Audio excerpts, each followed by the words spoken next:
Tayo ay hindi aatras sa laban, pero hindi po tayo nagpo-provoke. We are not waging any war against any country. Tayo ay dumedepensa lamang para sa ating karapatan. Yung China state media na Global Times, ang sabi po nila, following the incident sa Scarborough Shoal, is behind these actions lie the Marcos administration's attempts to divert domestic tensions and pursue political self-interest.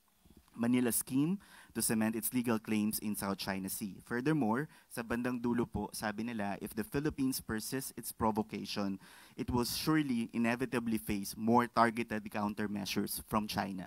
Your comment po. Yan po ang kanilang naratibo. Pero muli, uulitin ko lamang ang sinabi ng Pangulo.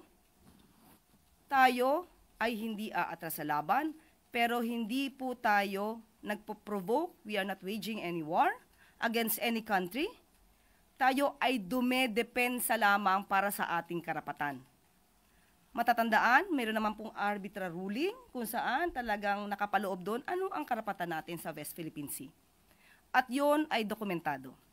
So muli, ang Pangulo at ang administrasyon ay hindi po aatras sa laban dahil naniniwala ang Pangulo na ang bawat Pilipino ay matapang.